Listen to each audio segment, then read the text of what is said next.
Salam sejahtera. Inilah punca sebenar kemenangan besar untuk Pakatan Harapan di Johor dan menjadi punca kekalahan teruk Perikatan Nasional di Johor. Harus diingat, percaturan politik, strategi dan cara kempen di Johor dan di Kelantan, Terengganu, SG4 tidaklah sama di Johor. Cara yang dibuat di Kelantan tidak sama di Johor. Orang Johor tidak akan menerima cara yang ada di SG4. PAS masih ulang resepi lama menjelang PRN Johor. Naratif kempen Perikatan Nasional PN khususnya PAS yang sering memainkan slogan undi BN dapat DAP kembali menjadi perhatian menjelang pilihan raya negeri PRN Johor. Pemerhati politik Aman Muhammad berpendapat PAS masih menggunakan pendekatan kempen yang sama, walaupun strategi tersebut dilihat gagal menarik sokongan pengundi dalam pilihan raya kecil PRK Air Kuning sebelum ini.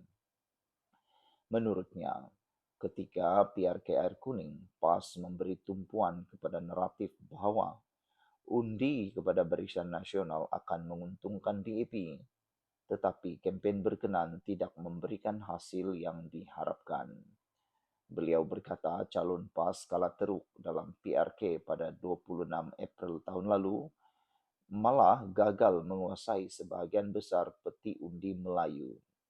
Aman turut merujuk kepada pandangan beberapa penganalisis politik yang menyifatkan sebahagian pengundi Melayu semakin jemu dengan kempen berasaskan sentimen kebencian dan serangan terhadap pihak lawan.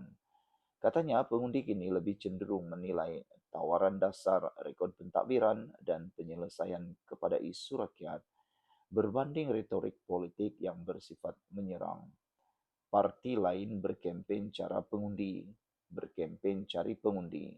PAS berkempen cari tahi babi, templaknya dalam satu hantaran di media sosial. Beliau berpandangan PAS masih belum mengambil iktibar daripada keputusan PRK Air Kuning dan terus mengulangi naratif yang sama menjelang PRN Johor. Susulan itu, beliau secara sinis meramalkan pendekatan PAS berkenan berpotensi memberi kesan negatif kepada parti tersebut. PAS masih tidak belajar daripada kesilapan. InsyaAllah PAS akan kalah di majoriti peti undi Melayu, katanya. Sama-sama kita doakan Johor aman tanpa PAS. Rakyat Johor tolak PAS, penghina Islam, penghina sahabat Nabi, katanya lagi. Sekian dulu untuk kali ini. Jangan lupa tinggalkan komen Anda. Bye-bye. Salam sejahtera. Terima kasih kerana bersama dengan saya di Nazilin Unity Channel. Di saat isu politik di Perlis makin panas, ini akhirnya Sultan atau Raja Perlis akhirnya bertitah menoktahkan isu di Perlis. Raja Perlis mahu Menteri Besar diberi ruang pimpin hingga akhir penggal. Pada pendapat saya, titah Sultan atau Raja Perlis ini telah pun memberikan tamparan yang cukup besar kepada PAS khususnya. Impian untuk melihat pembubaran Dewan Undangan Negeri Perlis kini semakin hampir menjadi mustahil. Tuan-tuan dan puan-puan sekalian, Raja Perlis, Tuanku Syed Sirajuddin Jamalulail mahu Menteri Besar Abu Bakar Hamzah diberi ruang untuk terus memimpin sehingga ke akhir penggal Dewan Undangan Negeri DUN ke-15 tanpa sebarang kacau ganggu. Baginda bertitah kestabilan politik adalah kriteria sangat penting yang akan memberi kesan kepada keyakinan pelabur untuk melabur di negeri itu. Justru Tuanku Syed Sirajuddin menyeru semua ahli Dewan Undangan Negeri ADUN di Perlis mengenepikan ego masing-masing dan memberikan kerjasama erat serta berterusan kepada Abu Bakar bagi kepentingan rakyat dan negeri.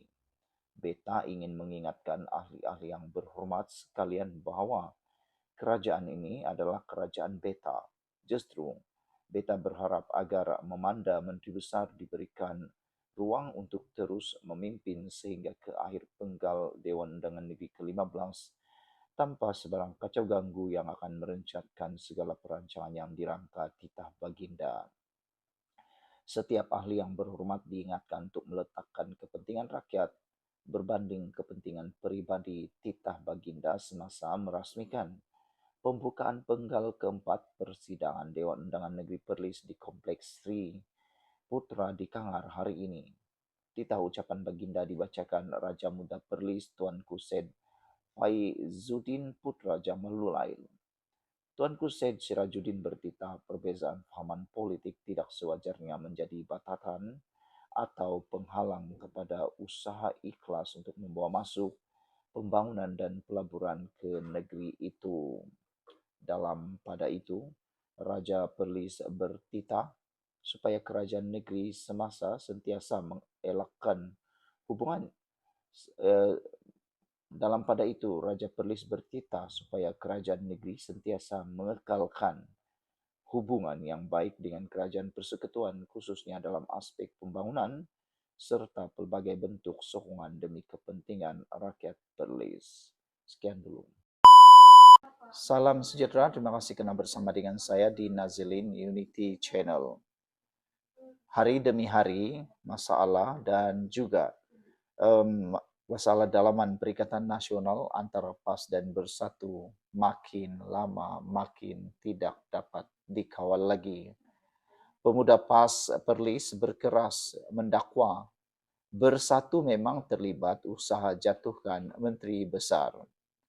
Pemuda PAS Perlis berterusan mendakwa usaha untuk menjatuhkan Menteri Besar Perlis sebelum ini sememangnya digerakkan oleh Bersatu. Meskipun dakwaan tersebut berulang kali dinafikan oleh parti berkenan, Ketua Dewan Pemuda PAS Perlis, Haziq Ashraf Dun berkata, PAS kekal dengan tindakan rakan sekutu mereka yang terus-menerus menafikan peranan adun-adun Bersatu dalam merancang langkah menjatuhkan Menteri Besar Perlis daripada PAS. Katanya, isu ini bukan lagi persepsi atau dakwaan politik, tetapi ianya telah diakui sendiri dalam satu pertemuan rasmi. Dalam satu pertemuan rasmi bersama Dewan Harian PAS Pusat pada 21 Disember 2025 yang turut dihadiri oleh semua adun PAS Perlis, 3 adun terbabit secara terbuka mengakui bahawa mereka telah menandatangani SD bersama adun-adun Bersatu. Pengakuan tersebut bukan sahaja didengari oleh para hadirin, malah telah direkod dan diminitkan dalam perbincangan tersebut. Justru adalah menghairankan apabila Bersatu terus memilih untuk menafikan perkara yang telah diakui sendiri oleh individu-individu yang terlibat secara langsung dalam usaha tersebut, katanya dalam kenyataan hari ini. Beliau turut melahirkan kekesalan terhadap tindakan Bersatu yang didakwa berulang kali menafikan peranan adun-adun parti itu dalam perancangan menjatuhkan Menteri Besar Perlis daripada PAS. Haziq Ashraf berkata penafian berulang kali terhadap fakta yang telah direkodkan hanya akan memanjangkan kemelut dalam Perikatan Nasional. Sebelum kita berpisah, saya bertanya kepada kamu semua, sampai bila kemelut PAS dan Bersatu ini akan dapat bertahan dan dapat dikawal? Apakah langkah yang sebenarnya yang terbaik untuk dua parti ini? Bercerai atau teruskan? Sekian dulu untuk kali ini. Salam sejahtera. Benarkah Azam Baki bakal ditangkap? Ini persoalan yang mula timbul di dalam media sosial apabila hari ini disahkan Azam Baki akhirnya beri keterangan di Bukit Aman menafikan dakwaan Ugut Albete.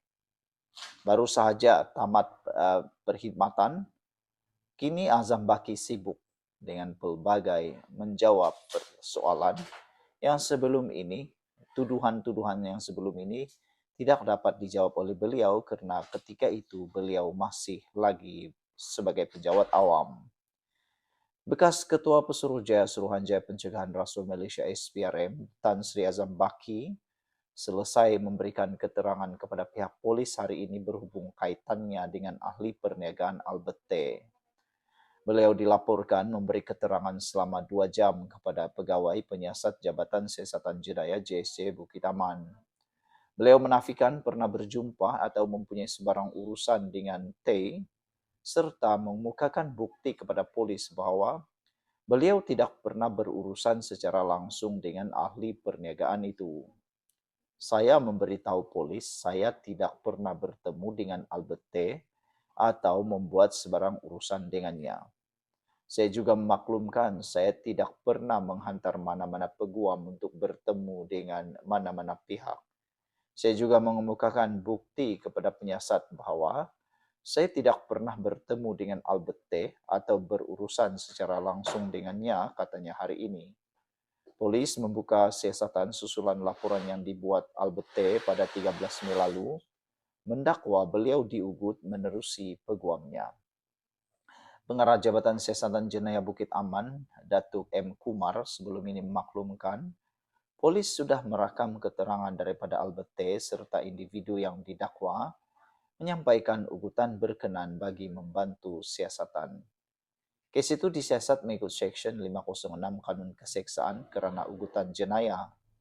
T sebelum ini mendakwa Azam mengugut, menghalang dan menganiayanya ketika beliau cuba mendedahkan dakwaan rasuah yang kononnya membabitkan beberapa ahli politik berprofil tinggi di Sabah tahun lalu.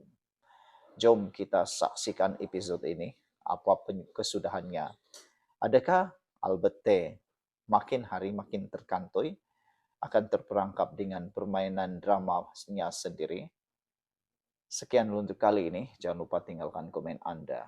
Salam sejahtera, terima kasih kerana bersama dengan saya di Nazilin Unity Channel. Hari ini tular satu senarai calon PRN Negeri Johor bagi Barisan Nasional dan UMNO. Senarai itu benar-benar mengejutkan kita semua. Bagaimana Barisan Nasional terlalu cepat mengeluarkannya kalau betul-betul ianya adalah senarai yang sah. Namun seperti biasa, senarai yang telah tular itu telah pun dinafikan oleh Barisan Nasional Johor. Tuan-tuan dan puan-puan sekalian, setiap kali pilihan raya berlaku, pasti isu-isu seperti ini, kes-kes seperti ini, naratif-naratif seperti ini akan menjadi senjata bagi melemahkan musuh. Sama ada ianya benar atau tidak akan ditentukan oleh masa. Senarai nama calon PRN tular adalah palsu, kata Barisan Nasional Johor. Barisan Nasional Johor, BN Johor, menafikan kesahihan satu senarai nama calon bagi pilihan raya negeri Johor yang tular menerusi media sosial sejak petang semalam. Setiausaha Barisan Nasional Johor, Datuk Abdul Halim Sulaiman berkata, senarai yang tersebar itu palsu dan sengaja direka oleh pihak tidak bertanggung jawab untuk mencetuskan spekulasi serta mengelirukan ahli parti. Beliau berkata, proses pemilihan calon untuk bertanding di kesemua 56 kerusi Dewan Undangan Negeri DUN belum dimuktamadkan oleh pucuk pimpinan tertinggi BN. Saya minta semua pihak terutama ahli dan penyokong BN agar tidak terpengaruh dengan senarai yang tular itu, katanya lagi. Ia adalah rekaan semata-mata. Fokus kita BN sekarang adalah memperkasa jentera di peringkat akar umbi, katanya ketika dihubungi. Abdul Halim berkata sebarang pengumuman rasmi mengenai calon BN pada PRN Johor ke-16 ini hanya akan dibuat melalui saluran rasmi parti pada masa yang sesuai. Terdahulu tular senarai nama calon BN yang kononnya akan bertanding di 56 kerusi Dewan Undangan Negeri, termasuk nama penyandang kerusi Dewan Undangan Negeri Macap, Datuk On Hafiz Ghazi. Sebelum ini, Timbalan Perdana Menteri yang juga pengurusi BN, Datuk Seri Dr. Ahmad Zainab ini, berkata senarai calon dikemukakan kepadanya akan dimuktamadkan setelah beliau mengadakan perbincangan bersama pimpinan parti komponen BN. Dun Johor dibubarkan kemarin bagi memberi laluan kepada PRN ke-16. Menyaksikan BN bakal bertanding di Kesua 56 kerusi. Sekian dulu untuk kali ini. Jangan lupa tinggalkan komen Anda.